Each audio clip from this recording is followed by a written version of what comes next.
ਡੰਡੌਤ ਬੰਦਨ ਅਨਿਕ ਬਾਰ, ਸਰਬ ਕਲਾ ਸਮਰੱਥ,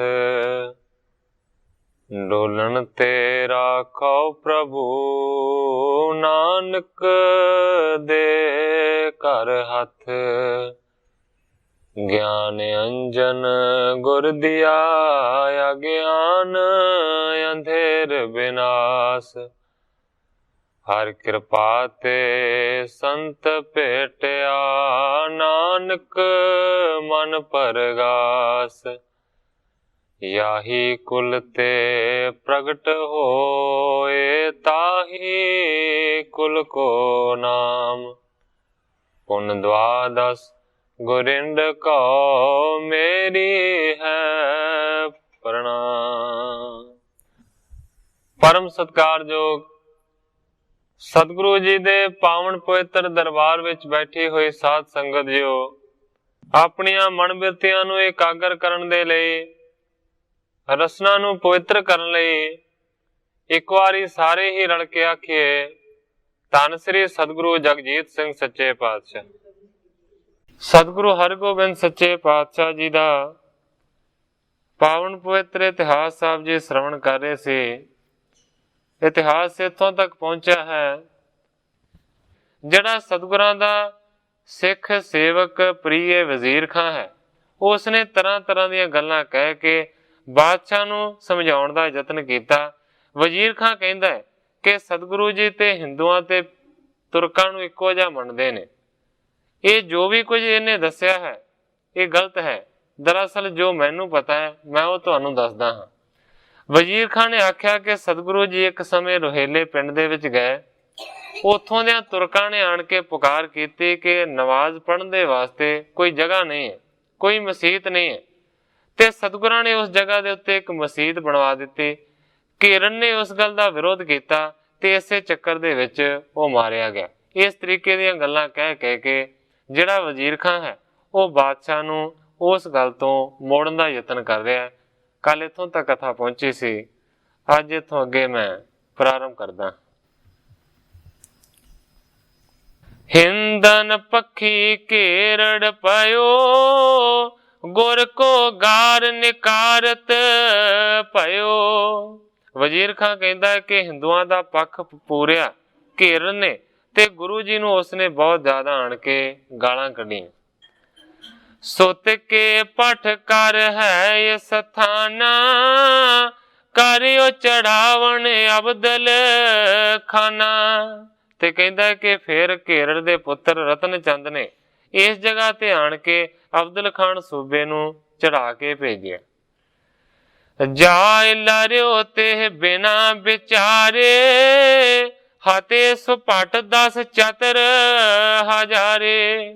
ਵਜ਼ੀਰ ਖਾਂ ਕਹਿੰਦਾ ਕਿ ਬੇਕਾਰ ਦੇ ਵਿੱਚ ਹੀ ਜਾ ਕੇ ਅਬਦੁਲ ਖਾਨ ਸੂਬਾ ਸਤਿਗੁਰਾਂ ਦੇ ਨਾਲ ਲੜਿਆ, ਜਿਸ ਲੜਾਈ ਦੇ ਵਿੱਚ 14,000 ਫੌਜ ਦਾ ਨਾਸ ਹੋ ਗਿਆ। ਕੋ ਮੁਹਿਮ ਕਰੇ ਨੋ ਮਰਾਏ, ਹਜ਼ਰਤ ਕੇ ਕਛ ਕਾਮ ਨਾ ਆਏ। ਵਜ਼ੀਰ ਖਾਂ ਕਹਿੰਦਾ ਹੈ ਬਾਦਸ਼ਾਹ ਸਲਾਮਤ, ਦੱਸੋ ਕਿ ਕਿਹੜਾ ਤੁਹਾਡਾ ਇਹਨੇ ਕੰਮ ਸਵਾਰਿਆ ਹੈ, ਕਿਹੜੀ ਮੁਹਿੰਮ ਤੁਹਾਡੇ ਵੱਲੋਂ ਇਸ ਨੇ ਜਿੱਤੀ ਹੈ। ਇੰਨੀ ਵੱਡੀ ਫੌਜ ਬੇਕਾਰ ਦੇ ਵਿੱਚ ਮਰਵਾ ਦਿੱਤੀ ਜਿਹੜੀ ਕਿ ਤੁਹਾਡੇ ਕਿਸੇ ਕੰਮ ਨਾ ਆਈ। ਇੱਕ ਮਸੀਤ ਕੇ ਹੇਤ ਬੇਦਾਰਨ, ਕਰਿਓ ਉਪਦਰਵ ਲਸ਼ਕਰ ਗਾਰਨ। ਵਜ਼ੀਰ ਖਾਂ ਕਹਿੰਦਾ ਕਿ ਸਿਰਫ ਇੱਕ ਮਸੀਤ ਨੂੰ ਢਾਉਣ ਦੇ ਵਾਸਤੇ ਇਹਨੇ ਸਾਰਾ ਕੁਝ ਕੀਤਾ, ਇੰਨਾ ਵੱਡਾ ਉਪਦਰਵ ਪੈਦਾ ਕੀਤਾ ਤੇ ਇੰਨੀ ਵੱਡੀ ਫੌਜ ਮਾਰੀ ਗਈ। ਵਜ਼ੀਰ ਖਾਂ ਕਹਿੰਦਾ ਕਿ ਸਿਰਫ ਉਸ ਮਸੀਤ ਨੂੰ ਢਾਉਣ ਦੀ ਗੱਲ ਸੀ, ਹੋਰ ਕੋਈ ਗੱਲ ਨਹੀਂ। ਜੇ ਹਜ਼ਰਤ ਮਰਜ਼ੀ ਮਹੋਏ, ਨਹੀਂ ਮਸੀਤ ਰਾਖਨੀ ਸੋਏ। ਵਜ਼ੀਰ ਖਾਂ ਬਹੁਤ ਚਤਰ ਹੈ, ਉਹਨੇ ਸਿਰਫ ਮਸੀਤ ਦੀ ਗੱਲ ਨੂੰ ਅੱਗੇ ਰੱਖਿਆ। ਕਹਿੰਦਾ ਕਿ ਇਹ ਬਾਦਸ਼ਾਹ ਸਲਾਮਤ, ਜੇਕਰ ਤੁਹਾਡੀ ਇਹੀ ਮਰਜ਼ੀ ਹੈ ਕਿ ਮਸੀਤ ਨਹੀਂ ਹੋਣੀ ਚਾਹੀਦੀ ਤੇ ਕਹਿੰਦਾ ਮੋਕੋ ਹੁਕਮ ਕਰੋ ਅਬ ਦੇਹੂ, ਮੈਂ ਇੱਕ ਜਾਏ ਕਰੂੰ ਤੇ ਸਤੇਹੂ। ਜੇਕਰ ਮਸੀਤ ਨੂੰ ਡੇਗਣ ਦੀ ਗੱਲ ਹੈ, ਮਸੀਤ ਨੂੰ ਢਾਉਣ ਦੀ ਗੱਲ ਹੈ, ਤੇ ਕਹਿੰਦਾ ਇੰਨੀ ਵੱਡੀ ਫੌਜ ਨੂੰ ਕਿਉਂ ਭੇਜ ਦਿਓ। इकल्ला बादशाह सलामत मैनू हुक्म दिओ, मैं हुणे ही जाके उस सतगुरां दे वल्लों बनाई हुई मसीत नूं ढा दियांगा, थे बना दियांगा। इन्नी वड्डी फौज नूं घल्लण दी ते लोड़ ही कोई नहीं। इसको चाहिए दई सजाए, करो दूर मुख लगे ना आए। वजीर खां कहंदा है बादशाह नूं कि इस नूं ते सजा देनी चाहिदी है, जिन्हें तुहाडे अगे इस तरह की झूठी फरियाद कीती है। इस करके इनू दूर कर दिओ अपने मुंह तो और इनू सजा दिओ ताकि अगे तो ऐसी गल ही ना करे। घर खुदाए हितरार उठाई, नाहक सैन यती मरवाई।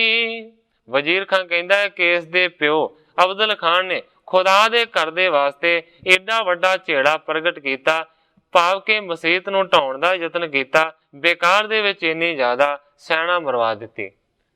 जिस तरीके दे नाल उस वेले वजीर खान ने बादशाह नूं समझाया, उसनूं कवि करतार सिंह जी कलास वालिए ने अपनी सरल कविता दे विच इस तरह बयान किया।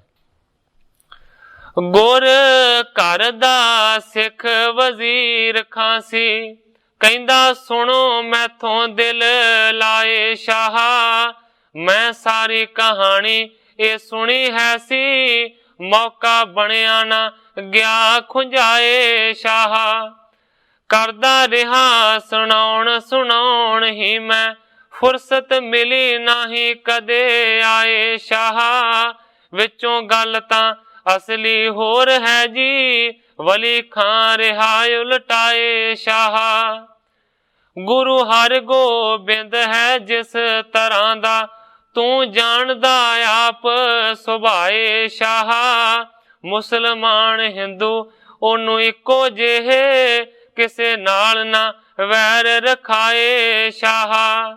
साल पिछले सैर शिकार करदा, इधर आ गया फिर आए शाह। उत्तों मौसम आए बरसात गया, पानी चढ़ गए बेबहा शाह।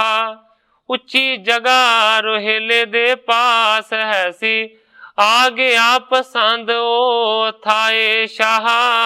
कुछ दिन उथे डेरा रखे आजा, मोमन आए कुछ मिल मिलाए शाह। उन्हां अर्ज कीती असी तंग बहुते, करो मदद नाम खुदाए शाह। इस तलके दे हिंदू हैन मालिक, सानू रख दे हेठ दबाए शाह। किते नहीं मसीत बनवान देंदे, रहे जोर गुमान जताए शाह। थां नमाज जोगा बनवाए देवो, बहुत दुखड़े होर सुनाए शाह। गुरु हर गोबिंद ने धन लाके, दित्ती एक मसीत बनवाए शाह। गुस्सा खादा भगवान चंद चौधरी ने, आया मजहबी वैर रखाए शाह। गालां कड्डियां उसने गुरु जी नू, नाले पुत दे ताई सिखाए शाह। ओनू पास अब्दुल्ले खां भेज दिता, झूठ सच गपौड़े रलाए शाह। सूबे सोच विचार ना मूल कीती, एवें चढ़िया ढोल वजाए शाह।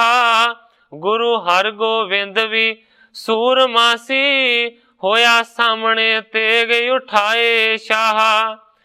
सूबा घेरड़ ते साथी होर बहुत दिते, फौज दे सने खपाए शाह। पुछो केड़ी मुहिम ते गया सूबा, दित्ती इतनी फौज मरवाए शाह। फेर हुण तोड़ी इन्हां झूठियां ने, रखी सारी ये गल छुपाए शाह। सच्चे होवंदे ते ओवें विच दिल्ली, देंदे आप नूं खबर पुजाए शाह।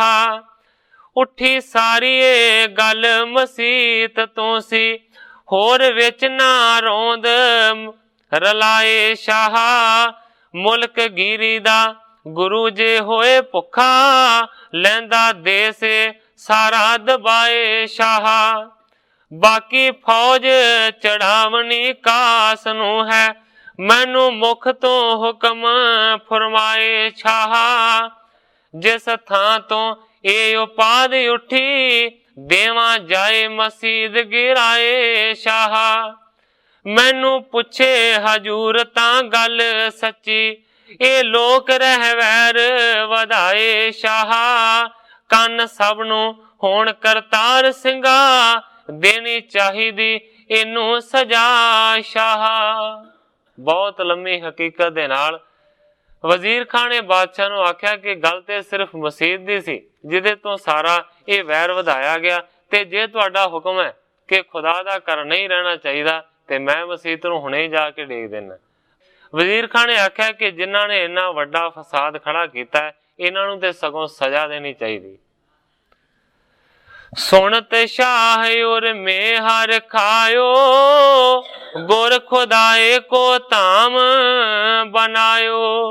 ਗ੍ਰੰਥਾਕਾਰ ਭਾਈ ਸੰਤੋਖ ਸਿੰਘ ਜੀ ਲਿਖਦੇ ਨੇ, ਵਜ਼ੀਰ ਖਾਨ ਦੀਆਂ ਗੱਲਾਂ ਨੂੰ ਸੁਣ ਕੇ ਬਾਦਸ਼ਾਹ ਬਹੁਤ ਹੀ ਜ਼ਿਆਦਾ ਹੈਰਾਨ ਵੀ ਹੋਇਆ, ਅੰਦਰੋਂ ਖੁਸ਼ ਵੀ ਹੋਇਆ ਕਿ ਗੁਰੂ ਖੁਦਾਏ ਕੋ ਧਾਮ ਬਣਾਇਓ, ਕਿ ਗੁਰੂ ਨੇ ਤੇ ਖੁਦਾ ਦਾ ਘਰ ਬਣਾਇਆ ਹੈ, ਭਾਵ ਕਿ ਮਸੀਤ ਬਣਵਾਈ। ਸ੍ਰੀ ਨਾਨਕ ਤੇ ਆਦਿਕ ਸਾਰੇ, ਹਿੰਦ ਤੁਰਕ ਕੋ ਭੇਦ ਨਿਵਾਰੇ। ਸਤਿਗੁਰੂ ਨਾਨਕ ਦੇਵ ਸੱਚੇ ਪਾਤਸ਼ਾਹ ਜੀ ਤੋਂ ਲੈ ਕੇ ਸਾਰੇ ਜਿਹੜੇ ਗੁਰੂ ਸਾਹਿਬ ਨੇ, ਉਹ ਹਿੰਦੂਆਂ ਤੇ ਤੁਰਕਾਂ ਦੇ ਫਰਕ ਨੂੰ ਦੂਰ ਕਰਦੇ ਆਏ ਨੇ। ਇਹਨਾਂ ਨੇ ਬਹੁਤ ਵੱਡਾ ਤੁਰਕਾਂ ਦੇ ਹਿੱਤ ਦਾ ਕੰਮ ਕੀਤਾ ਕਿ ਤੁਰਕਾਂ ਦੇ ਨਮਾਜ਼ ਪੜ੍ਹਨ ਦੇ ਵਾਸਤੇ ਮਸੀਤ ਬਣਵਾਈ। ਵਾਲੀ ਖਾਨ ਕੋ ਵਹਿਰ ਕਢਾਇਓ, ਮਨ ਸਭ ਛੀਨ ਲੀਨ ਗਹਿ ਵਾਇਓ। ਉਸੇ ਵੇਲੇ ਬਾਦਸ਼ਾਹ ਨੇ ਅਬਦੁਲ ਖਾਨ ਦੇ ਲੜਕੇ ਵਲੀ ਖਾਨ ਨੂੰ ਧੱਕੇ ਮਾਰ ਕੇ ਸਭਾ ਦੇ ਵਿੱਚੋਂ ਬਾਹਰ ਕਢਵਾ ਦਿੱਤਾ। ਉਹਦਾ ਰੁਤਬਾ ਜਿਹੜਾ ਪਹਿਲਾਂ ਸੀ ਉਸ ਨੂੰ ਖੋਹ ਲਿਆ ਗਿਆ ਔਰ ਉਸ ਨੂੰ ਕੈਦ ਕੀਤਾ ਗਿਆ। ਦਿਓ ਡਾਂਡ ਤਣ ਲਿਓ ਕਨੇਰਾ, ਬਿਸਮਤ ਲੋਕ ਹੇਰ ਤਿਸ ਬੇਰਾ। ਉਹਨੂੰ ਬਹੁਤ ਸਾਰਾ ਇਸ ਦੇ ਬਦਲੇ ਡੰਨ ਲਾਇਆ ਗਿਆ, ਜਿਹੜਾ ਡੰਨ ਸਖਤਾਈ ਦੇ ਨਾਲ ਉਹਦੇ ਤੋਂ ਉਗਰਾਇਆ ਗਿਆ। ਸਾਰੇ ਲੋਕ ਇਸ ਰੀਤੀ ਨੂੰ ਦੇਖ ਕੇ ਹੈਰਾਨ ਰਹਿ ਗਏ। ਨਿਸਬਤਾਏ ਕਰ ਸ਼ਾਹ ਸਿਧਾਰਾ, ਜਾਏ ਬਰਿਓ ਲਵਪੁਰੀ ਮਝਾਰਾ। ਕਵੀ ਸੰਤੋਖ ਸਿੰਘ ਜੀ ਲਿਖਦੇ ਨੇ, ਰਾਤ ਨੂੰ ਬਾਦਸ਼ਾਹ ਨੇ ਉੱਥੇ ਬਤੀਤ ਕੀਤਾ ਤੇ ਅਗਲੀ ਹੀ ਸਵੇਰ ਉਹ ਲਾਹੌਰ ਦੇ ਵਿੱਚ ਚਲਿਆ ਗਿਆ। ਇਸ ਤਰੀਕੇ ਦੇ ਨਾਲ ਉਸ ਵੇਲੇ ਹੋਇਆ। ਭਲੇ ਮਰਦ ਦੀ ਸਿੱਖਿਆ ਭਲੀ ਹੁੰਦੀ, ਖਾਂ ਵਜ਼ੀਰ ਫਤੂਰ ਹਟਾਏ ਦਿੱਤਾ। ਫੌਜ ਚਾੜਨੀ ਬਾਦਸ਼ਾਹ ਬੰਦ ਕੀਤੀ, ਜਾਂ ਵਜ਼ੀਰ ਖਾਨ ਨੇ ਸਮਝਾਏ ਦਿੱਤਾ। ਵਲੀ ਖਾਨ ਨੂੰ ਝਿੜਕਿਆ ਬਾਦਸ਼ਾਹ ਨੇ, ਧੱਕੇ ਮਾਰ ਕੇ ਬਾਹਰ ਕਢਾਏ ਦਿੱਤਾ। ਗਿਆ ਵੱਲ ਲਾਹੌਰ ਕਰਤਾਰ ਸਿੰਘਾ, ਦਿਲੋਂ ਗੁਰਾਂ ਦਾ ਖਿਆਲ ਭੁਲਾਏ ਦਿੱਤਾ। ਕਰਤਾਰ ਸਿੰਘ ਜੀ ਕਲਾਸ ਵਾਲੇ ਲਿਖਦੇ ਨੇ ਕਿ ਗੁਰਾਂ ਦਾ ਖਿਆਲ ਭੁਲਾ ਦਿੱਤਾ ਤੇ ਬਾਦਸ਼ਾਹ ਲਾਹੌਰ ਦੇ ਵੱਲ ਚਲਿਆ ਗਿਆ। ਗੁਰ ਕੇ ਗੁਣ ਮਨ ਆਨੇ ਸੋਏ, ਚੁਗਲੀ ਉਗਲਤ ਕਬਹੁ ਨਾ ਕੋਏ। ਇਸ ਗੱਲ ਨੂੰ ਦੇਖ ਕੇ ਕਵੀ ਜੀ ਲਿਖਦੇ ਨੇ ਕਿ ਗੁਰੂ ਦੇ ਗੁਣਾਂ ਨੂੰ ਹਰ ਇੱਕ ਆਦਮੀ ਨੇ ਆਪਣੇ ਮਨ ਦੇ ਵਿੱਚ ਪਰੋਇਆ ਤੇ ਭੁੱਲ ਕੇ ਵੀ ਮਾਨੋ ਕਿ ਕੋਈ ਚੁਗਲੀ ਕਰਨ ਦਾ ਯਤਨ ਨਹੀਂ ਕਰਦਾ। ਇਸ ਜਗ੍ਹਾ ਦੇ ਉੱਤੇ ਕਵੀ ਜੀ ਆਪਣੇ ਅਧਿਆਇ ਦੀ ਸਮਾਪਤੀ ਕਰਕੇ ਅਗਲੇ ਅਧਿਆਇ ਦਾ ਪ੍ਰਾਰੰਭ ਕਰਦੇ ਨੇ। ਸ੍ਰੀ ਸਤਿਗੁਰ ਕਰ ਵਿਆਹ ਕੋ, ਲੈ ਕਰ ਪੁੱਤਰਨ ਸੰਗ। ਹਿਤ ਅਖੇਰ ਕੇ ਤਿਆਰ ਹੈ, ਗਮਨੇ ਚੜੇ ਤੁਰੰਗ। ਗ੍ਰੰਥਾਕਾਰ ਭਾਈ ਸੰਤੋਖ ਸਿੰਘ ਜੀ ਲਿਖਦੇ ਨੇ ਕਿ ਸੂਰਜ ਮਲ ਦੇ ਵਿਆਹ ਤੋਂ ਬਾਅਦ ਸਤਿਗੁਰੂ ਸੱਚੇ ਪਾਤਸ਼ਾਹ ਜੀ ਇੱਕ ਦਿਨ ਆਪਣੇ ਸਾਰਿਆਂ ਪੁੱਤਰਾਂ ਨੂੰ ਨਾਲ ਲੈ ਕੇ ਸ਼ਿਕਾਰ ਖੇਡਣ ਦੀ ਬਿਰਤੀ ਨੂੰ ਧਾਰਨ ਕਰਕੇ ਜੰਗਲ ਦੇ ਵੱਲ ਚਲੇ। ਅਲਪ ਸੈਨ ਲੈ ਸੰਗ ਸਿਧਾਰੇ, ਚਾਰੋਂ ਪੁੱਤਰ ਹਨ ਅਸਵਾਰੇ। ਥੋੜੀ ਸੈਨਾ ਨੂੰ ਨਾਲ ਲੈ ਕੇ ਚੱਲੇ ਨੇ, ਤੇ ਚਾਰੇ ਪੁੱਤਰ ਸਤਿਗੁਰਾਂ ਦੇ ਘੋੜਿਆਂ ਦੇ ਉੱਤੇ ਅਸਵਾਰ ਨੇ। श्री अमृतसर को तब छोर, गमने प्रभु गिरन की ओर। कवि जी लिखते ने कि ਅੰਮ੍ਰਿਤਸਰ नगरी ਨੂੰ सतगुरु सच्चे पातशाह जी ने दूर छड्डिया है ते पहाड़ां दा रुख करके उधर ਨੂੰ ਚੱਲ ਪਏ।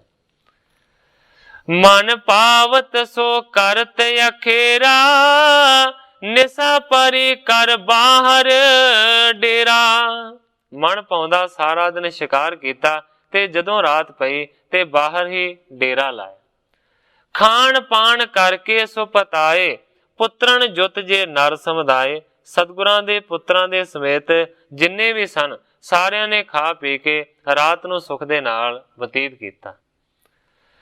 भाई प्रभात जाग कर थिरे, सौच शनान समूहन कए।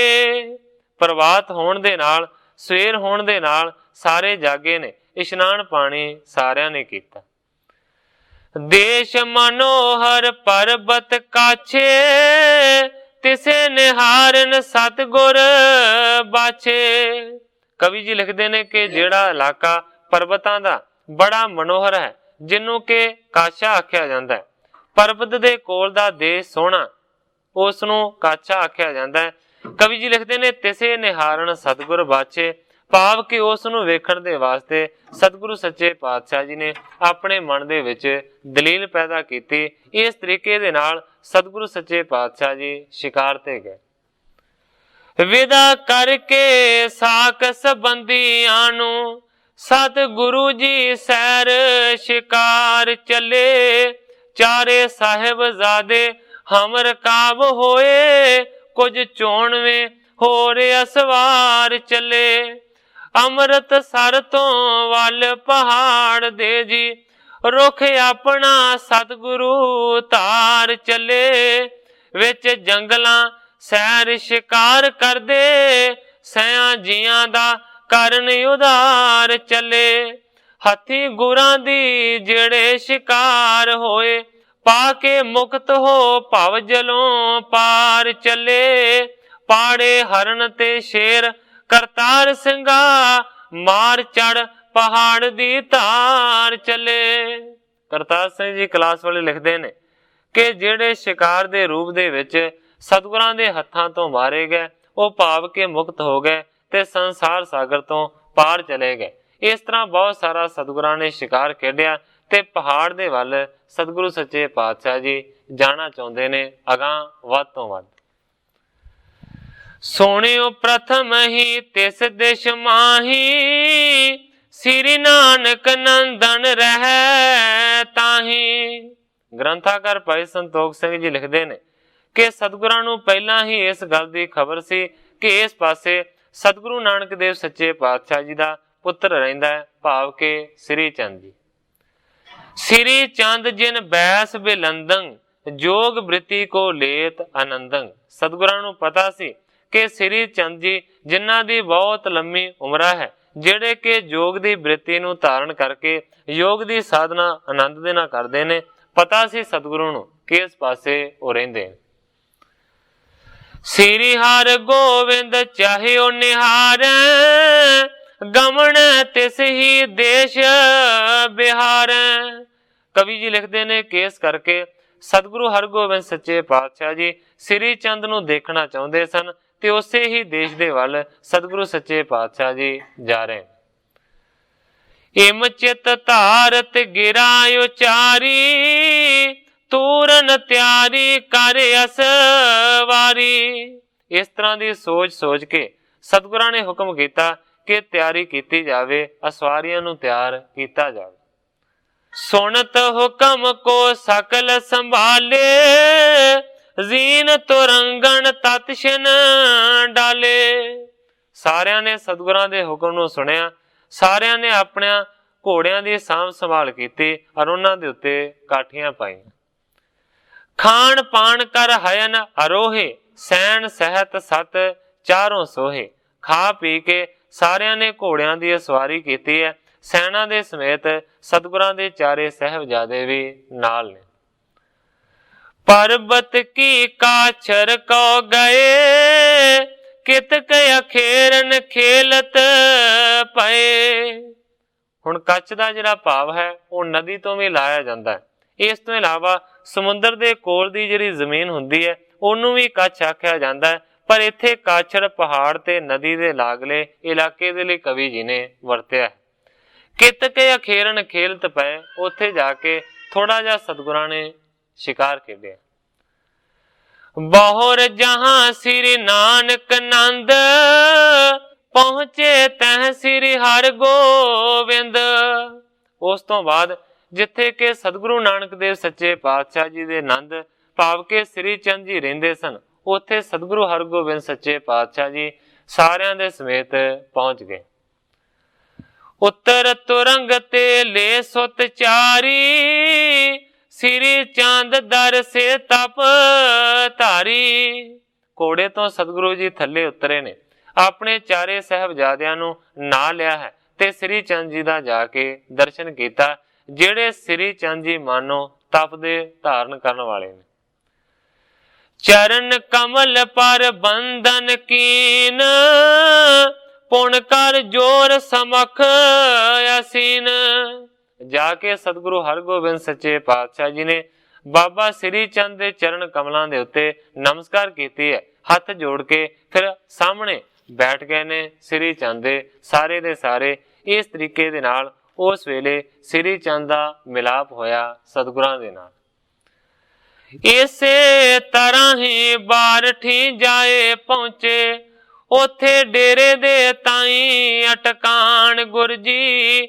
ਇਸੇ ਥਾਂ ਬਾਬਾ ਸ੍ਰੀ ਚੰਦ ਰਹਿੰਦਾ, ਦਰਸ ਉਹਨਾਂ ਦਾ ਕਰਨਾ ਚਾਉਣ ਗੁਰ ਜੀ। ਕਰ ਸੋਚ ਇਸ਼ਨਾਨ ਤਿਆਰ ਹੋ ਕੇ, ਸਾਹਿਬਜ਼ਾਦਿਆਂ ਦੇ ਸਣੇ ਜਾਣ ਗੁਰ ਜੀ। ਸ੍ਰੀ ਚੰਦ ਜੀ ਦਾ ਦੀਦਾਰ ਕੀਤਾ, ਭੇਟਾ ਅਦਬ ਦੇ ਨਾਲ ਰਖਾਣ ਗੁਰ ਜੀ। ਪਰਮ ਬਿਰਧ ਬੇਟੇ ਆਦ ਗੁਰੂ ਜੀ ਦੇ, ਜਾਣ ਆਦਰ ਮਾਣ ਵਧਾਣ ਗੁਰ ਜੀ। ਸਾਹਿਬਜ਼ਾਦਿਆਂ ਤਾਈ ਕਰਤਾਰ ਸਿੰਘਾ, ਚਰਨ ਕਮਲਾਂ ਉੱਤੇ ਝੁਕਾਣ ਗੁਰ ਜੀ।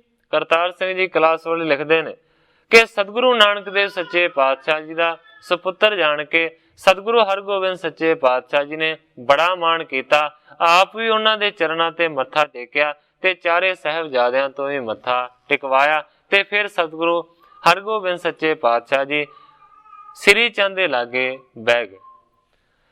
ਪਰਮ ਬ੍ਰਿਧ ਜੋਗੇਸ਼ਵਰ ਹੇਰਾ, ਸ੍ਰੀ ਬਾਬੇ ਸੁਤ ਕਹਿ ਤਿਸ ਬੇਰਾ। ਪਰਮ ਬਿਰਧ ਨੇ, ਜੋਗੇਸ਼ਵਰ ਨੇ ਬਾਬਾ ਸ੍ਰੀ ਚੰਦ ਜੀ, ਬਾਬਾ ਸ੍ਰੀ ਚੰਦ ਨੇ ਉਸ ਵੇਲੇ ਸਤਿਗੁਰਾਂ ਨੂੰ ਇਸ ਤਰ੍ਹਾਂ ਆਖਿਆ। ਕਹਿੰਦੇ ਨੇ ਕਉ ਪੁਰਖਾ ਕੇਤ ਕਹੈ ਨੰਦ, ਤਬ ਬੋਲੇ ਸ੍ਰੀ ਹਰਗੋਬਿੰਦ। ਸ੍ਰੀ ਚੰਦ ਨੇ ਸਵਾਲ ਕੀਤਾ, ਕਹਿੰਦੇ ਨੇ ਹੇ ਪੁਰਖਾ ਕਿੰਨੇ ਤੇਰੇ ਪੁੱਤਰ ਨੇ? ਉਸ ਵੇਲੇ ਸਤਿਗੁਰੂ ਹਰਗੋਬਿੰਦ ਸੱਚੇ ਪਾਤਸ਼ਾਹ ਜੀ ਨੇ ਇਸ ਤਰ੍ਹਾਂ ਜਵਾਬ ਦਿੱਤਾ, ਕਹਿੰਦੇ ਨੇ ਪੰਜ ਹੋਤੇ ਇੱਕ ਭਾ ਪਰਲੋਕੈ, ਚਤਰ ਆਪ ਕੇ ਦਰਸ ਬਿਲੋਕੈ। ਅੱਗੋਂ ਸਤਿਗੁਰਾਂ ਨੇ ਆਖਿਆ ਕਿ ਹੈ ਤੇ ਪੰਜ ਸਨ, ਪਰ ਉਹਨਾਂ ਦੇ ਵਿੱਚੋਂ ਇੱਕ ਪਰਲੋਕ ਸੁਧਾਰ ਗਿਆ। ਕਹਿਣ ਤੋਂ ਭਾਵ ਅਟਲ ਰਾਏ। ਅਟਲ ਰਾਏ ਜੀ ਹੁਣ ਚੜ੍ਹਾਈ ਕਰ ਚੁੱਕੇ ਨੇ, ਇਸ ਕਰਕੇ ਚਾਰ ਬਾਕੀ ਰਹਿੰਦੇ ਨੇ। ਕਹਿੰਦੇ ਨੇ ਪੰਜ ਸਨ, ਇੱਕ ਮਰ ਗਿਆ ਹੈ, ਚਾਰ ਤੁਹਾਡਾ ਸਾਹਮਣੇ ਬਹਿ ਕੇ ਦਰਸ਼ਨ ਕਰ ਰਹੇ। ਕਹਿਓ ਸ੍ਰੀ ਚੰਦ ਇੱਕ ਹਮ ਦੇਹੋ, ਆਪਣੇ ਆਪਣੇ ਸੰਗ ਰੱਖੇ ਹੋ। ਸ੍ਰੀ ਚੰਦ ਨੇ ਆਖਿਆ ਕਿ ਇਹਨਾਂ ਦੇ ਵਿੱਚੋਂ ਇੱਕ ਆਪਣਾ ਪੁੱਤਰ ਸਾਨੂੰ ਦੇ ਦੇ ਤੇ ਬਾਕੀਆਂ ਨੂੰ ਆਪਣੇ ਨਾਲ ਰੱਖ। ਸੁਣ ਕਰ ਗੁਰੂ ਸ੍ਰੀ ਹਰਿ ਗੋਬਿੰਦ, ਬੜ ਸੁਤ ਅਰਪਿਓ ਤਬ ਸ੍ਰੀ ਚੰਦ। ਸੁਣ ਕੇ ਸਤਿਗੁਰੂ ਹਰਗੋਬਿੰਦ ਸੱਚੇ ਪਾਤਸ਼ਾਹ ਜੀ ਨੇ ਆਖਿਆ ਕਿ ਬਾਬਾ ਜੀ ਸਾਰੇ ਤੁਹਾਡੇ ਨੇ, ਤੁਸੀਂ ਜਿਹਨੂੰ ਮਰਜ਼ੀ ਲੈ ਸਕਦੇ ਹੋ। ਹੁਣ ਇਸ ਜਗ੍ਹਾ ਦੇ ਉੱਤੇ ਲਿਖਿਆ ਹੈ ਗ੍ਰੰਥਾਕਾਰ ਭਾਈ ਸੰਤੋਖ ਸਿੰਘ ਨੇ, ਸਤਿਗੁਰਾਂ ਨੇ ਆਪਣੇ ਵੱਡੇ ਪੁੱਤਰ ਨੂੰ ਅਰਪਣ ਕੀਤਾ। ਪੰਥ ਪ੍ਰਕਾਸ਼ ਦੇ ਵਿੱਚ ਗਿਆਨੀ ਗਿਆਨ ਸਿੰਘ ਜੀ ਨੇ ਲਿਖਿਆ ਕਿ ਸਤਿਗੁਰਾਂ ਨੇ ਆਖਿਆ ਸਾਰੇ ਤੁਹਾਡੇ ਨੇ, ਜਿਹਨੂੰ ਮਰਜ਼ੀ ਲੈ ਲਓ। ਤੇ ਉਸ ਵੇਲੇ ਵੱਡੇ ਪੁੱਤਰ ਗੁਰਦਿੱਤੇ ਨੂੰ ਪਸੰਦ ਕੀਤਾ ਸ੍ਰੀ ਚੰਦ ਜੀ ਨੇ। ਥੋੜਾ ਥੋੜਾ ਇਤਿਹਾਸਕਾਰ ਆਪਣਾ ਫਰਕ ਪਾਉਂਦੇ ਨੇ। ਇਸ ਜਗ੍ਹਾ ਦੇ ਉੱਤੇ ਕਵੀ ਸੰਤੋਖ ਸਿੰਘ ਜੀ ਲਿਖਦੇ ਨੇ ਕਿ ਸਤਿਗੁਰਾਂ ਨੇ ਆਖਿਆ ਕਿ ਮੈਂ ਆਪਣਾ ਵੱਡਾ ਪੁੱਤਰ ਤੁਹਾਨੂੰ ਅਰਪਣ ਕਰਦਾ ਹਾਂ, ਭਾਵ ਗੁਰਦਿੱਤੇ ਤੋਂ।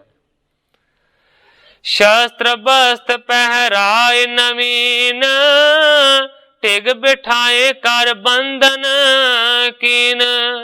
चंगे सोहणे शस्त्र ते बस्त्र नवे गुरदित्ते ने धारण कीते ते टिग बिठाए कर बंधन कीन। लागे नमस्कार करके गुरदित्ता श्री चंद दे बह गए। श्री नानक सुत भयो प्रसन्न, धरो नम्रता या ते तन। उस वेले सतगुरु नानक देव सच्चे पातशाह जी दे सुपुत्र भाव के श्री चंद जी सतगुरां दे उत्ते बड़े प्रसन्न होए ते कहंदे ने धरो नम्रता या ते तन। तुसीं बड़ी निमरता नूं धारण करदे हो, इसे करके बाबा श्री चंद जी कहंदे ने कि तुसीं धनता दे योग। सब के लीनो पूरब तुम्हें, टोपी रही होती यह समय। कहंदे ने कि सारा कुछ गुरियाई आदਿਕ ते पहला ही तुहाडे कोल है। सतगुरां दी किरपा दे नाल कहंदे ने टोपी रही होती ये समय, साडे कोल एक टोपी बची सी, वो भी हुण तुसीं लैण लगे। सो पी लई तुम जुत बड़ाई, तुमरी कृत तुम्हें बन आई। कहंदे ने टोपी रह गई सी बाकी, वो भी तुसीं लै लवोगे। ये सारी वडियाई पहला ही तुहाडे कोल है। तुमरी कृत तुम्हें बनाई, कहण तो भाव है कि तुहाडे जी करनी तुसां तो ही सर आउंदी है। श्री चंद ने सतगुरु हरगोबिंद सच्चे पातशाह जी नूं इंज आखिया, इम कह टोपी सिर ते लीन, गुर दिते सिर धर दीन। इस तरह कह के श्री चंद ने अपने सिर दे उत्तों टोपी लाई है ते उस टोपी नूं ला के गुरदित्ता जी दे सिर दे उत्ते श्री चंद जी ने रख दिता। इस तरीके दे नाल उस वेले श्री चंद ने कीता। बेटे कितने पुरखा हैं तेरे, गुरा आखिया बैठे है चार ने जी। बाबे क्या दा भी कोई इन्हां विचों, सारे बाबे जी दे ताबेदार ने जी। अच्छा एक इन्हां विचों दिओ सानू, लवो सारे ही एह तैयार ने जी। विचों टिके ताई बाहों फड़ लिया, होए बाबा जी खुश अपार ने जी। टोपी ला गुरदित्ते जी सिर दिती, पूरन पुरख ते तप भंडार ने जी। मूहों खुशी दे नाल करतार सिंगा, कहे सुंदर बचन उचार ने जी। करतार सिंह जी क्लास वाले लिखते ने, आख्या पुरखा किन्ने बेटे ने, ते आख्या जी चार बैठे ने तुहाडे सामने। फिर आख्या बाबे क्या दा भी कोई कीता है, ते कहंदे ने सारे बाबे दे ताबेदार ने। सतगुरां ने आख्या, फिर उन्होंने आख्या कि अच्छा इन्हां दे विचों सानू दे दिओ एक पुत्र। ते वड्डे पुत्र भाव के गुरदित्ते नूं सतगुरां ने अर्पण कीता। अपनी टोपी ला के गुरदित्ते दे सिर दे उत्ते बाबा श्री चंद जी ने रख दिती ते बड़े सुंदर वचन कीते। गुर गद्दी दियां सब बरकतां जो, ओ तां अगे ही तुसां ने पाइयां होइयां। मीरी पीरी वाले मालक बने तुसी, तुसां पास वडियाइयां आइयां होइयां। गुरु नानक दी सांभी दात सारी, हैन सारियां सफल कमाइयां होइयां। मेरे पास फकीरी दी अंश है सी, ए अमानता सांभ रखाइयां होइयां। ओ भी सांभ लो तुसां दी चीज है जी, ओ भी सांभ लो तुसां दी चीज है जी। अज खुशियां दूण सवाइयां होइयां, हौला पार हो गया करतार सिंगा। सन पंडा पराइयां चाइयां होइयां। बाबा श्री चंद ने सतगुरां नूं आख्या कि ते मैं बगानी पंड चुकी हुई सी, ये अपने सिर तो भार ला दिता है। सतगुरु नानक देव सच्चे पातशाह जी की किरपा दे नाल पहला तुहाडे कोल बख्शिशां ने, मेरे कोल टोपी सी, वो भी तुहानूं अर्पण कीती। अपर पुत्र गुर के लख चिता, पायो सो बाबे को गुर दिता। ग्रंथाकार भाई संतोख सिंह जी लिखते ने कि सिखां ने होर पुत्र तां गुरु जी दे चित्त दे विच जाने ਤੇ ਸ੍ਰੀ ਗੁਰਦਿੱਤਾ ਬਾਬੇ ਸ੍ਰੀ ਚੰਦ ਜੀ ਦਾ ਉਸ ਵੇਲੇ ਸਾਰਿਆਂ ਨੇ ਜਾਣ ਲਿਆ, ਕਿਉਂਕਿ ਸਤਿਗੁਰਾਂ ਨੇ ਅਰਪਣ ਕਰ ਦਿੱਤਾ। ਇਹੀ ਬਸ਼ੇਸ਼ਣ ਸਭ ਜਗ ਲਹਿ, ਸ੍ਰੀ ਬਾਬਾ ਗੁਰਦਿੱਤਾ ਕਹੈ। ਕਵੀ ਸੰਤੋਖ ਸਿੰਘ ਜੀ ਲਿਖਦੇ ਨੇ, ਇਹੀ ਜਗ ਦੇ ਵਿੱਚ ਵਿਸ਼ੇਸ਼ਣ ਪ੍ਰਗਟ ਹੋਇਆ ਕਿ ਗੁਰਦਿੱਤਾ ਜੀ ਨੂੰ ਬਾਬਾ ਗੁਰਦਿੱਤਾ ਕਿਹਾ ਜਾਣ ਲੱਗਾ। ਇਹਦੇ 2-3 ਕਾਰਨ ਸਨ। ਪਹਿਲਾ ਤੇ ਕਾਰਨ ਇਹ ਸੀ ਕਿਉਂਕਿ ਸਤਿਗੁਰੂ ਨਾਨਕ ਦੇਵ ਸੱਚੇ ਪਾਤਸ਼ਾਹ ਜੀ ਦੇ ਪੁੱਤਰ ਸ੍ਰੀ ਚੰਦ ਨੂੰ ਲੋਕੀ ਬਾਬਾ ਸ੍ਰੀ ਚੰਦ ਕਹਿੰਦੇ ਸਨ, ਤੇ ਜੇਕਰ ਉਹਨਾਂ ਨੇ ਆਪਣਾ ਅਨੁਆਈ ਥਾਪਿਆ ਗੁਰਦਿੱਤਾ ਨੂੰ, ਇਸ ਕਰਕੇ ਬਾਬਾ ਸ਼ਬਦ ਉਹਨਾਂ ਦੇ ਨਾਲ ਜੁੜ ਗਿਆ। ਇਸ ਦਾ ਇੱਕ ਹੋਰ ਵੀ ਪ੍ਰਮਾਣ ਹੈ, ਜਿਹੜਾ ਕਿ ਆਉਣ ਵਾਲੇ ਅਗਲੇ ਸਮੇਂ ਦੇ ਵਿੱਚ ਮੈਂ ਤੁਹਾਡੇ ਸਾਹਮਣੇ ਬਿਆਨ ਕਰਾਂਗਾ। ਇਸ ਜਗ੍ਹਾ ਦੇ ਉੱਤੇ ਜਿਨ੍ਹਾਂ ਨੇ ਸੰਪਾਦਨ ਕੀਤਾ ਹੈ ਇਸ ਗ੍ਰੰਥ ਨੂੰ, ਉਹ 5-7 ਸਤਰਾਂ ਇਸ ਦੇ ਬਾਰੇ ਲਿਖਦੇ ਨੇ। ਮੈਂ ਉਹ ਸਾਧ ਸੰਗਤ ਦੇ ਸਨਮੁਖ ਪੜ੍ਹ ਕੇ ਸੁਣਾਵਾਂਗਾ। ਸੰਪਾਦਕ ਜੀ ਲਿਖਦੇ ਨੇ ਕਿ ਭਾਵ ਇਹ ਹੈ ਕਿ ਸ੍ਰੀ ਚੰਦ ਜੀ ਨੂੰ ਆਪਣੇ ਥਾਵੇਂ ਅਸਥਾਪਨ ਕਰਨੇ ਲਈ ਕੋਈ ਯੋਗ ਪੁਰਸ਼ ਨਹੀਂ ਲੱਭਾ। ਫਿਰ ਸਤਿਗੁਰਾਂ ਦਾ ਘਰ ਹੀ ਮਹਾਬਲੀ ਸਮਝ ਕੇ ਬੇਟਾ ਮੰਗਿਆ। ਸਤਿਗੁਰਾਂ ਨੇ ਆਪਣਾ ਟਿੱਕਾ ਵੱਡਾ ਪੁੱਤਰ ਦਿੱਤਾ। ਇਸ ਤੋਂ ਸਿੱਟੇ ਨਿਕਲਦੇ ਹਨ, ਇੱਕ ਤਾਂ ਇਹ ਕਿ ਗੁਰੂ ਜੀ ਬਾਬਾ ਜੀ ਨੂੰ ਗੁਰੂ ਦਾ ਪੁੱਤਰ ਤੇ ਗੁਰੂ ਮੱਤ ਤੇ ਤੁਰਨ ਵਾਲਾ ਹੀ ਸਮਝਦੇ ਸਨ। ਕੇਵਲ ਅਤੀਤ ਰਹਿਣਾ ਇੱਕ ਉਹਨਾਂ ਦਾ ਆਪਣਾ ਸੁਭਾਅ ਸੀ। ਦੂਜਾ, ਸ੍ਰੀ ਚੰਦ ਜੀ ਚਾਹੇ ਗੁਰੂ ਅੰਗਦ ਜੀ ਦੇ ਨਾਲ ਖੁਣਸੇ ਸਨ, ਪਰ ਗੁਰਗੱਦੀ ਨੂੰ ਗੁਰੂ ਨਾਨਕ ਦੀ ਗੱਦੀ ਸਮਝ ਕੇ ਸ੍ਰੀ ਗੁਰੂ ਹਰਗੋਬਿੰਦ ਜੀ ਨੂੰ ਗੁਰੂ ਮੰਨਦੇ ਸਨ। ਸਤਿਕਾਰ ਕਰਦੇ ਤੇ ਮਹਾਬਲੀ ਜਾਣਦੇ ਸਨ ਅਤੇ ਕੋਈ ਵਖੇਵਾ ਮਤ ਭੇਦ ਜਾਂ ਦਵੈਖ ਨਹੀਂ ਸੀ। ਇਸ ਕਰਕੇ ਆਪਣੀ ਥਾਵੇਂ ਗੁਰੂ ਸੁੱਤ ਗੁਰੂ ਦਾ ਪੁੱਤਰ ਲੈ ਕੇ ਸਥਾਪਨ ਕੀਤਾ। ਇੱਥੋਂ ਤਾਈਂ ਕਿ ਆਪ ਅਤੀਤ ਸਨ ਤੇ ਬਾਬਾ ਗੁਰਦਿੱਤਾ ਜੀ ਗ੍ਰਸਤੀ ਸਨ। ਗ੍ਰਸਤੀ ਨੂੰ ਪ੍ਰਵਾਨ ਕੀਤਾ ਅਤੇ ਉਸ ਤੋਂ ਗ੍ਰਸਤ ਨਹੀਂ ਛਡਵਾਇਆ। ਅੱਗੋਂ ਉਦਾਸੀ ਸੰਪਰਦਾ ਬਾਬੇ ਗੁਰਦਿੱਤੇ ਤੋਂ ਹੀ ਤੁਰੀ ਹੈ। ਧੂਆਂ ਵਾਲੇ ਸਾਰੇ ਉਹਨਾਂ ਦੇ ਚੇਲੇ ਹੋਏ ਹਨ। ਇਸ ਤੋਂ ਸਿੱਧ ਹੈ ਕਿ ਉਦਾਸੀ ਸੰਪਰਦਾ ਤੇ ਸਿੱਖ ਕੌਮ ਦਾ ਵਖੇਵਾ ਕਦੇ ਵੀ ਨਹੀਂ ਸੀ, ਭਾਵ ਕਿ ਇੱਕੋ ਹੀ ਚੀਜ਼ ਸੀ। ਕਵੀ ਕਰਤਾਰ ਸਿੰਘ ਜੀ ਕਲਾਸ ਵਾਲੀਏ ਨੇ ਇਸ ਗੱਲ ਨੂੰ ਇਸ ਤਰ੍ਹਾਂ ਪੇਸ਼ ਕੀਤਾ। ਰਟਨ ਕਰਦੇ ਦੇਸ ਦਿਸਾਂਤਰਾਂ ਵਿੱਚ ਗੁਰੂ ਨਾਨਕ ਸਿੱਖੀ ਫੈਲਾਈ ਸੀ ਜੀ।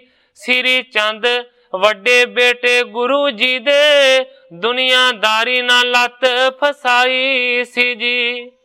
ਓਏ ਉਦਾਸੀ ਦੀ ਰੀਤ ਸਤਿਗੁਰੂ ਜੀ ਨੇ ਸ੍ਰੀ ਚੰਦ ਸਪੁਰਦ ਕਰਾਈ ਸੀ ਜੀ। ਬਹਿ ਕੇ ਤਖਤ ਤੇ ਸੰਗਤਾਂ ਤਾਰਨੇ ਨੂੰ ਦਿੱਤੀ ਲੈਣੇ ਜੀ ਨੂੰ ਗੁਰਿਆਈ ਸੀ ਜੀ। ਸ੍ਰੀ ਚੰਦ ਜੀ ਮੁੱਢੋਂ ਹੀ ਬਾਲ ਜਤੀ ਮਾਇਆ ਮੋਹ ਦੀ ਆਸ ਚੁਕਾਈ ਸੀ ਜੀ। ਗੁਰ ਸਿੱਖੀ ਦਾ ਰਹੇ ਪ੍ਰਚਾਰ ਕਰਦੇ ਉਮਰ ਵਿੱਚ ਉਦਾਸੀ ਲੰਘਾਈ ਸੀ ਜੀ। ਹੁਣ ਬਿਰਧ ਅਵਸਥਾ ਹੋਈ ਬਹੁਤੀ ਸਦ ਧੁਰ ਦਰਗਾਹ ਤੋਂ ਆਈ ਸੀ ਜੀ। ਇਸੇ ਵਾਸਤੇ ਕਾਰ ਗੁਰਦਿੱਤੇ ਜੀ ਦੇ ਹੱਥੀਂ ਆਪ ਸਪੁਰਦ ਕਰਾਈ ਸੀ ਜੀ। ਸ੍ਰੀ ਬਾਬੇ ਗੁਰਦਿੱਤੇ ਪ੍ਰਚਾਰ ਸੰਧੀ ਉਹ ਰੀਤ ਅਗਾਂਹ ਚਲਾਈ ਸੀ ਜੀ। ਚੱਲੀ ਆਉਂਦੀ ਉਹ ਚਾਲ ਕਰਤਾਰ ਸਿੰਘਾ ਦਿਨ ਦੂਣ ਤੇ ਰਾਤ ਸਵਾਈ ਸੀ ਜੀ। ਹੁਣ ਕਰਤਾਰ ਸਿੰਘ ਜੀ ਕਲਾਸ ਵਾਲੇ ਲਿਖਦੇ ਨੇ ਕਿ ਬਾਬਾ ਗੁਰਦਿੱਤਾ ਜੀ ਨੇ ਇਸ ਤੋਂ ਬਾਅਦ ਉਦਾਸੀ ਮਤ ਦਾ ਬਹੁਤ ਜ਼ਿਆਦਾ ਪ੍ਰਚਾਰ ਕੀਤਾ, ਦਿਨ ਦੂਣਾ ਤੇ ਰਾਤ ਚੌਣਾ। ਇਸ ਤਰੀਕੇ ਦੇ ਨਾਲ ਕਵੀ ਜੀ ਲਿਖਦੇ ਨੇ ਕਿ ਉਹ ਜਿਹੜੀ ਰੀਤੀ ਹੈ ਨਾ, ਹੁਣ ਤੱਕ ਵੀ ਉਸੇ ਤਰੀਕੇ ਦੇ ਨਾਲ ਚਲੀ ਆਉਂਦੀ। ਨਿਦ ਸਿਧ ਤਪ ਬਲ ਤੇ ਪਰੀ ਟੋਪੀ ਗੁਰ ਦਿੱਤੇ ਸਿਰ ਧਰੀ। ਕਵੀ ਸੰਤੋਖ ਸਿੰਘ ਜੀ ਲਿਖਦੇ ਨੇ ਕਿ ਇਸ ਤਰੀਕੇ ਦੇ ਨਾਲ ਨਿੱਧੀਆਂ ਤੇ ਸਿੱਧੀਆਂ ਤੇ ਤਪਾਂ ਦੇ ਬਲ ਦੇ ਨਾਲ ਭਰੀ ਹੋਈ ਜਿਹੜੀ ਟੋਪੀ ਸੀ ਨਾ, ਉਹ ਗੁਰਦਿੱਤੇ ਦੇ ਸਿਰ ਦੇ ਉੱਤੇ ਰੱਖ ਦਿੱਤੀ ਸ੍ਰੀ ਚੰਦ ਨੇ। ਕੇਤ ਕਦਿਓਸ ਰਹੇ ਤਿੰਨ ਪਾਸ ਸੋਨੇ ਭਾਨੇ ਬਚ ਬਿਵਦ ਬਿਲਾਸ। ਕਵੀ ਜੀ ਲਿਖਦੇ ਨੇ ਕਿ ਕਾਫੀ ਸਾਰੇ ਦਿਨ ਸਤਿਗੁਰੂ ਸੱਚੇ ਪਾਤਸ਼ਾਹ ਜੀ ਸ੍ਰੀ ਚੰਦ ਦੇ ਕੋਲ ਰਹੇ ਨੇ। ਉਹਨਾਂ ਦੇ ਬਚਨ ਬਿਲਾਸ ਸੁਣੇ ਤੇ ਆਪਣੇ ਕਹੇ। ਚੜੇ ਬੰਦਨਾ ਕਰ ਚਲ ਆਏ ਸਤ ਦਰਵ ਤਟ ਤੇ ਥਲ ਦਿਖਰਾਏ। ਉਥੋਂ ਫਿਰ ਚੜ ਕੇ नमस्कार करके वापस आ गए। सतलुज के किनारे नूं आण के देखे। बड़ो पुत्र समझायो तबे निजपुर करो बसावन अबै। फिर अपने वड्डे पुत्र गुरदित्ते नूं सतगुरां ने समझाया कि अपनी नगरी दा हुण तुसीं निर्माण करो, अपना नगर बनाओ। श्री अमृतसर चल पुन आए, बस कर केतक दिवस बिताए। फिर अमृतसर चल के आ गए ने, काफी सारे दिन अमृतसर दे विच बतीत कीते। जेशट पुत्र हृदय बहु प्यारे, सने स्नेह शरीर निहारे। कवि जी लिखते ने कि अपने वड्डे पुत्र गुरदित्ता जी नूं सतगुरु जी बहुत ज्यादा प्यार करते सन, बड़ा स्नेह करके उस दे शरीर नूं प्रेम दे नाल देखिया करते सन। लखी भविखत गत चित माहू, होण हार नहीं मिटै कदाहू। सतगुरु हरगोबिंद सच्चे पातशाह जी ने आउण वाले समय दे वल झाती मारी है, अपने मन दे नाल विचार कीता कि की कुछ अगे होण वाला है। होण हार नहीं मिटै कदाहू, जिहड़ी होण हार है वो किसी भी तरीके दे नाल मिट नहीं सकदी। सुत ते नगर बसावन चाह, जथा गुरनपुर हृदय माहा। इस करके सतगुरु हरगोबिंद सच्चे पातशाह जी अपने पुत्र गुरदित्ते तो एक नवा नगर वसाउणा चाहुंदे ने। जथा गुरनपुर हृदय उमाहा कहण तो पावे है कि पहले गुरु साहिबां ने भी जिस तरह नवे नवे नगर वसाए सन। एक दिन निकट बुलाए बिठाए, नमर होए थिर पे सुख पाए। एक दिन सतगुरु हरगोबिंद सच्चे पातशाह जी ने गुरदित्ता जी नूं अपने कोल बुलाया बिठाया, नमर होए थिर पे सुख पाए। निमरता दे नाल गुरदित्ता जी सतगुरां दे चरनां दे विच बैठे। कहत पए अब कारज करो, सैलन दिश सत द्रव को तरो। सतगुरु हरगोबिंद सच्चे पातशाह जी ने गुरदित्ता जी नूं हुक्म कीता, कहंदे ने हे गुरदित्तिया हुण तू ये काम करना है, सैलन दिश सत द्रव को तरो। सतलुज दरिया नूं पार करके पहाड़ां दे वल चलिया जा।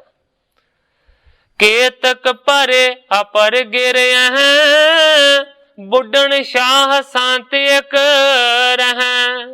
गुरदित्ते नूं सतगुरु जी कहंदे ने कि अगे बहुत सारे पहाड़ ने, उन्हां पहाड़ां दे विचों एक पहाड़ दे उत्ते बुढ़न शाह नां दा एक संत रहिंदा। करत प्रतीखण धारत ध्याना, तुमको मिलियो चाह तिस थाना। गुरदित्ते नूं सतगुरु जी कहंदे ने कि वो ध्यान नूं धारण करके बड़े चिर तो तेरी प्रतीक्षा कर रहा है, तेरी उड़ीक कर रहा है। तुमको मिलियो चाह तिस थाना, ते वो बुढ़न शाह तेनू उत्थे मिलना चाहुंदा। श्री गुरदित्ते सुन कर जोरे, किम बैठियो मेला किम लोरे। जदों सतगुरु हरगोबिंद सच्चे पातशाह जी ने बुढ़न शाह का जिक्र किया, बाबा गुरदित्ता जी बड़े हैरान होए, हाथ जोड़ के कहंदे ने सच्चे पातशाह किम बैठे हो मेला किम लोरे, किस तरह बैठा है, क्यों बैठा है और मैनू मिलना क्यों लोड़दा है। कहो कहां मैं तिस को जाए, को कारज मिल बे होए जाए। गुरदित्ता जी कहंदे ने सच्चे पातशाह मैं ते उन्हां नूं जाणदा नहीं, मैं की जाके उन्हां नूं आखांगा ते किहड़ा कारज मैनू मिलण दे नाल ओहदा सिद्ध होवेगा या कुछ मेरा सौरेगा। दया सेंध सब भेद बतावो, होए गोह भी तऊ सुनावो। गुरदित्ता जी हाथ जोड़ के कहंदे ने हे दया दे समुंदर, किरपा करके सारी दा सारा भेद मैनू दसो। जेकर गोहज तो गोहज भी कोई गल है ना, ते सच्चे पातशाह उस गल तो मैनू तुसीं जरूर जाणू करवाओ। सुन श्री मुख ते उचरन लागे, श्री नानक पहुंचे तह आगे। गुरदित्ता जी दे कहण दे उत्ते फिर सतगुरु हरगोबिंद सच्चे पातशाह जी पुरानी वार्ता दसन लगे। सतगुरु जी कहंदे ने कि एक समय सतगुरु नानक देव सच्चे पातशाह जी उत्थे पहुंचे सन। रहत हो तो तह बुढ़न शाहू, आजा दोए राखत नित पाहू। ਕਹਿੰਦੇ ਨੇ ਕਿ ਬੁੱਢਣ ਸ਼ਾਹ ਸਤਿਗੁਰੂ ਨਾਨਕ ਦੇਵ ਸੱਚੇ ਪਾਤਸ਼ਾਹ ਜੀ ਤੋਂ ਲੈ ਕੇ ਹੀ ਉੱਥੇ ਰਹਿੰਦਾ ਹੈ ਤੇ ਹਮੇਸ਼ਾ ਉਹ 2 ਬੱਕਰੀਆਂ ਆਪਣੇ ਕੋਲ ਜ਼ਰੂਰ ਰੱਖਦਾ ਹੈ। ਤਿੰਨ ਪੈ ਪਾਣ ਕਰਤ ਸੋ ਰਹਿ, ਤਪ ਮੈਂ ਪ੍ਰੀਤ ਪ੍ਰਭੂ ਗੁਣ ਕਹਿ। ਸਤਿਗੁਰੂ ਜੀ ਕਹਿੰਦੇ ਨੇ ਕਿ ਉਹਨਾਂ ਦੋਵਾਂ ਬੱਕਰੀਆਂ ਦਾ ਦੁੱਧ ਉਹ ਪੀਂਦਾ ਰਹਿੰਦਾ ਹੈ, ਤਪ ਨੂੰ ਧਾਰਨ ਕਰਦਾ ਰਹਿੰਦਾ ਹੈ, ਪ੍ਰੀਤੀ ਪ੍ਰਭੂ ਦੇ ਚਰਨਾਂ ਦੇ ਨਾਲ ਜੋੜ ਕੇ ਰੱਖਦਾ ਹੈ ਬੁੱਢਣ ਸ਼ਾਹ।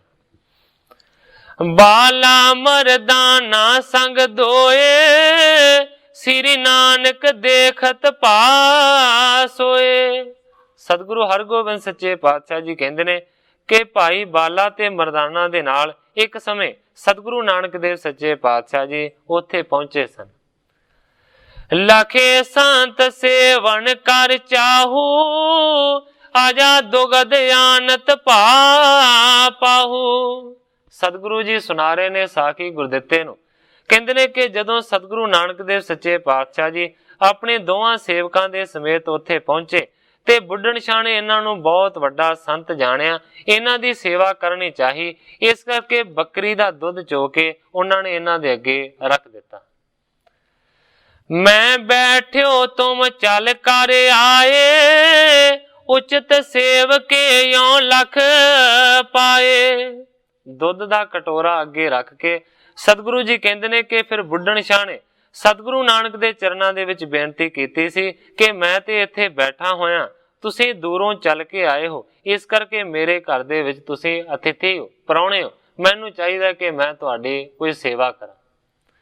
ਜਾਂ ਤੇ ਦੁਗਧ ਧਰਿਓ ਇਹ ਆਣ, ਅਚੋ ਸੰਤ ਜੀ ਰੁਚੀ ਕੋ ਠਾਣ। ਇਸ ਕਰਕੇ ਬੁੱਢਣ ਸ਼ਾਹ ਨੇ ਆਖਿਆ ਕਿ ਮੈਂ ਦੁੱਧ ਤੁਹਾਡੇ ਸਾਹਮਣੇ ਲਿਆ ਕੇ ਰੱਖਿਆ ਹੈ, ਕਿਰਪਾ ਕਰਕੇ हे ਸੰਤ ਜੀ ਤੁਸੀਂ ਇਸ ਨੂੰ ਪ੍ਰਵਾਨ ਕਰੋ ਔਰ ਰੁਚੀ ਦੇ ਨਾਲ ਮੇਰਾ ਲਿਆਂਦਾ ਹੋਇਆ ਦੁੱਧ ਛਕੋ। ਸ੍ਰੀ ਨਾਨਕ ਸੁਣ ਬੂਝਣ ਕੀਨ, ਤਪ ਕੋ ਤਪਤ ਸਫਲ ਪੀ ਚੀਨ। ਅੱਗੋਂ ਫਿਰ ਸਤਿਗੁਰੂ ਨਾਨਕ ਦੇਵ ਸੱਚੇ ਪਾਤਸ਼ਾਹ ਜੀ ਨੇ ਬੁੱਢਣ ਸ਼ਾਹ ਨੂੰ ਪੁੱਛਿਆ ਸੀ। ਕਹਿੰਦੇ ਨੇ ਤਪ ਕੋ ਤਪਤ ਸਫਲ ਪੀ ਚੀਨ, ਕਹਿਣ ਤੋਂ ਭਾਵ ਹੈ ਕਿ ਤੂੰ ਤਪ ਨੂੰ ਤਪਦਾ ਹੈ, ਕੀ ਇਸ ਦੀ ਸਫਲਤਾ ਵੀ ਕਦੇ ਤੂੰ ਦੇਖੀ ਹੈ ਜਿਹੜਾ ਤੂੰ ਤਪ ਕਰਦਾ ਹੈ। ਉਪਜੀ ਸ਼ਾਂਤ ਕੇ ਨਹੀਂ ਮਨ ਮਾਹੀ, ਜਤਨ ਅਨੇਕ ਕਰਤ ਹਿਤ ਜਾਹੀ। ਬੁੱਢਣ ਸ਼ਾਹ ਨੇ ਦੁੱਧ ਛਕਣ ਦੀ ਬੇਨਤੀ ਕੀਤੀ ਤੇ ਸਤਿਗੁਰਾਂ ਨੇ ਅੱਗੋਂ ਸਵਾਲ ਕੀਤਾ। ਕਹਿੰਦੇ ਨੇ ਜਿਹੜਾ ਤਪ ਤਪਦਾ ਹੈ ਕੀ ਇਹਦੀ ਸਫਲਤਾ ਤੈਨੂੰ ਕਦੇ ਹੱਥ ਲੱਗੀ ਹੈ? ਕਦੇ ਮਨ ਦੇ ਵਿੱਚ ਸ਼ਾਂਤੀ ਵੀ ਆਈ ਹੈ ਕਿ ਸ਼ਾਂਤੀ ਤੋਂ ਬਗੈਰ ਹੀ ਤੁਰਿਆ ਫਿਰਦਾ ਹੈ?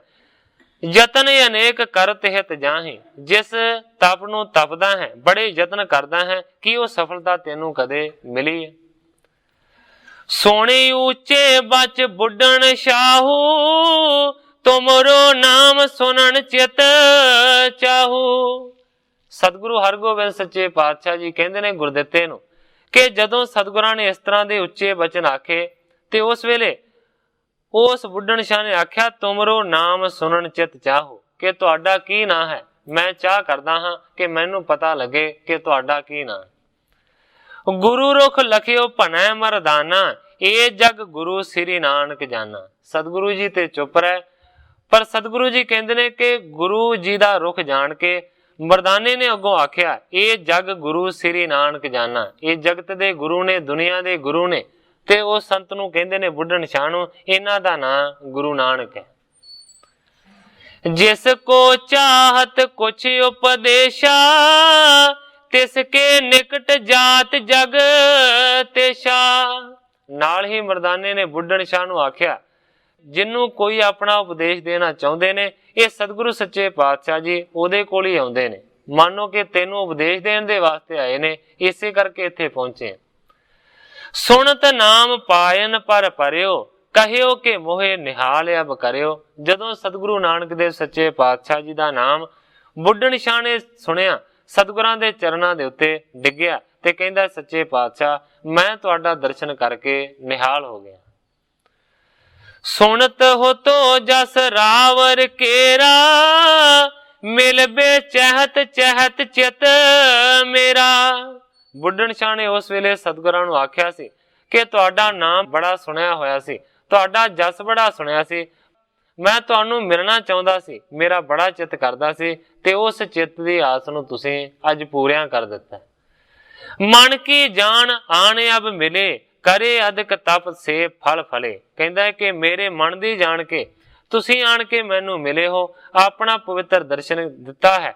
ਕਰੇ ਅਦਕ ਤਪ ਸੇ ਫਲ ਫਲੇ। ਅੱਜ ਮੈਨੂੰ ਲੱਗਦਾ ਹੈ ਕਿ ਜਿੰਨੇ ਮੈਂ ਤਪ ਕੀਤੇ ਨੇ ਨਾ ਉਹ ਸਫਲ ਹੋ ਗਏ। ਅਬ ਮਮ ਹੋਏ ਗਇਓ ਕਲਿਆਣ, ਦਰਸ਼ਨ ਦੀਨ ਸਦਇਆ ਨਿਧਾਨ। ਬੁੱਢਣ ਸ਼ਾਹ ਨੇ ਆਖਿਆ ਅਬ ਮਮ ਹੋਏ ਗਇਓ ਕਲਿਆਣ, ਹੁਣ ਮੇਰਾ ਕਲਿਆਣ ਹੋ ਗਿਆ ਹੈ, ਹੁਣ ਮੈਂ ਕਿਰਤਾਰਥ ਹੋ ਗਿਆ ਹਾਂ ਤੁਹਾਡਾ ਦਰਸ਼ਨ, ਕਿਉਂਕਿ ਦਇਆ ਦੇ ਖਜ਼ਾਨੇ ਮੈਂ ਕਰ ਲਏ। ਇਤਿਆਦਿਕ ਤਬ ਬਿਨ ਬਖਾਨੀ, ਸ੍ਰੀ ਨਾਨਕ ਬੋਲੇ ਸੁਭ ਬਾਣੀ। ਸਤਿਗੁਰੂ ਹਰਗੋਬਿੰਦ ਸੱਚੇ ਪਾਤਸ਼ਾਹ ਜੀ ਗੁਰਦਿੱਤੇ ਨੂੰ ਕਹਿੰਦੇ ਨੇ।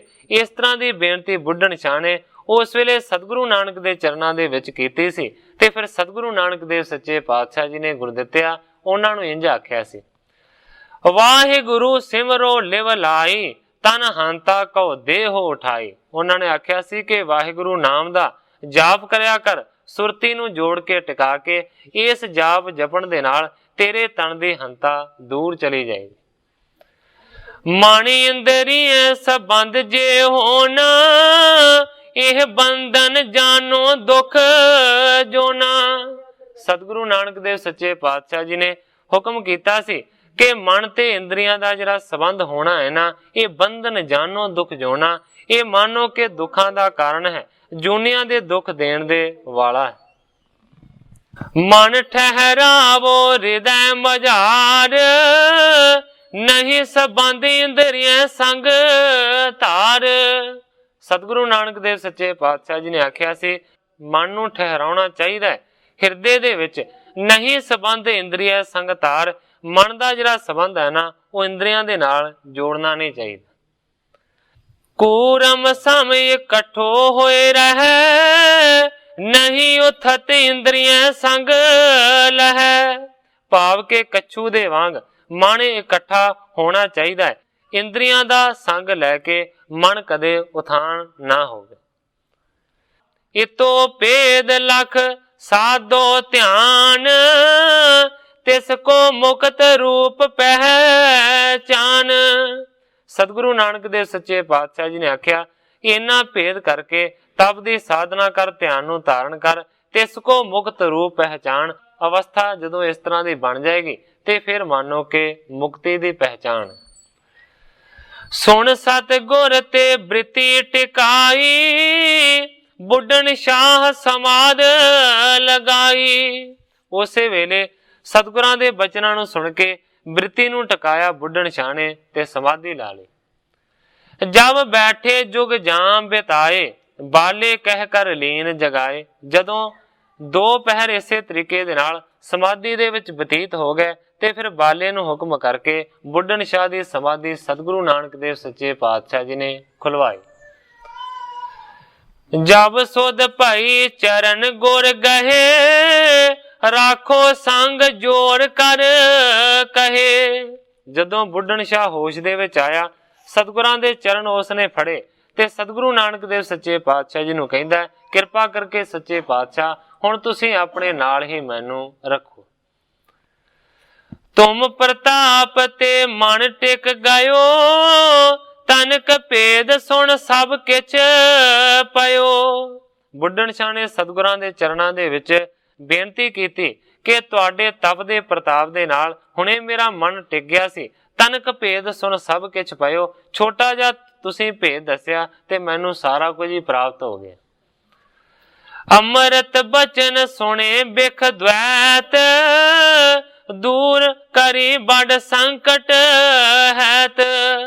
ਉਸਨੇ ਆਖਿਆ ਕਿ ਤੁਹਾਡੇ ਅੰਮ੍ਰਿਤ ਵਰਗੇ ਬਚਨ ਸੁਣੇ ਨੇ, ਸਾਰੀ ਜਿਹੜੀ ਜ਼ਹਿਰ ਵਰਗੀ ਦ્વੈਤ ਹੈ ਉਹ ਦੂਰ ਚਲੀ ਗਈ ਹੈ, ਜਿਹਦੇ ਕਾਰਨ ਸਾਰੇ ਵੱਡੇ ਸੰਕਟ ਪੈਦਾ ਹੁੰਦੇ। ਤਿਆਗਿਓ ਜਾਇ ਨ ਸੰਗ ਤੁਮਾਰਾ, ਤਬ ਸ੍ਰੀ ਸਤਿਗੁਰ ਬਾਕ ਉਚਾਰਾ। ਸਤਿਗੁਰੂ ਹਰਗੋਬਿੰਦ ਸੱਚੇ ਪਾਤਸ਼ਾਹ ਜੀ ਗੁਰਦਿੱਤੇ ਨੂੰ ਕਹਿੰਦੇ ਨੇ कि बुढ़न शाह ने सतगुरु नानक दे चरनां दे विच बेनती कीती कि हुण मैं तुहाडे साथ नूं संग नूं छड्ड नहीं सकदा। उस वेले सतगुरु नानक देव सच्चे पातशाह जी ने बुढ़न शाह नूं इंज हुक्म कीता सी, अब तो काज गयो सब होए, बैठो मन सतनाम परोए। सतगुरु नानक ने आख्या सी कि तेरा सारा जिहड़ा कारज है ना वो हुण पूरा हो गया, तू इत्थे ही बैठा रह सच्चे नाम दे विच अपने मन नूं परो के। अद के यार बल तेरी है, चिरंकाल हम पाछे रह। सतगुरु नानक देव सच्चे पातशाह जी ने उस वेले बुढ़न शाह नूं आख्या सी कि हे बुढ़न शाह, तेरी बहुत लंबी उम्र है, मेरे जान तो पिछों मेरे शरीर छड्डण तो बाद भी तू बहुता चिर दुनिया दे उत्ते रवेगा। तब लो छठम स्वरूप हमारो, प्राण अंत तन होए तिहारो। सतगुरु नानक देव सच्चे पातशाह जी ने उस वेले आख्या सी कि उस वेले जदों मैं 6वीं जगह दे उत्ते होवांगा, उस वेले बुढ़न शाह तेरे शरीर दा अंत होवेगा, उन्ना चिर जिउंदा रहेगा। इम सुन बिस्म्यो बूझण लागा, मैं किम लखों तरे अनुरागा। जदों सतगुरु नानक देव सच्चे पातशाह जी ने इस तरह के बचन किए, बुढ़न शाह बड़ा हैरान होया ते फिर उन्हें सतगुरां नूं पुछया, कहंदा मैं किम लखों धरे अनुरागा, मैं किस तरह तुहानू जान सकांगा कि तुसीं ही गुरु नानक हो 6वें रूप दे विच। तब सतगुर ने पते बताए, रहो प्रतीखत देऊं सुनाए।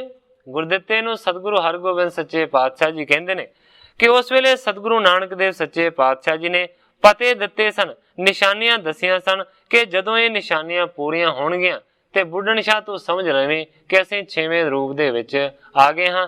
किहड़ियां किहड़ियां निशानियां दित्तियां, किहड़े किहड़े पते दसे ने, वो ग्रंथाकार भाई संतोख सिंह जी जिस तरह दसणगे वो मैं कल दे प्रसंग दे विच अर्ज करांगा, क्योंकि समय की समाप्ति है।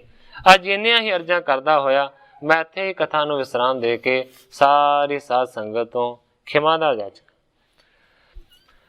हे अच्युत हे पार ब्रह्म अविनाशी अगनास, हे पूरन हे सर्ब मैं दुख पंजन गुणतास। हे संगी हे निरंकार, हे निर्गुण सब टेक। हे गोबिंद हे गुण निदान, जाके सदा विवेक। हे अपरंपर हर हरे, है पी होवन हार। हे संतः कै सदा संग निधारा आधार। हे ठाकुर हो दास रो, मैं निर्गुण गुण नहीं कोय। नानक दीजै नाम दान, राखो ही है परोय। याही कुल ते प्रगट होय, ताही कुल को नाम। पुन द्वादश गुरिंद को मेरी है प्रणाम।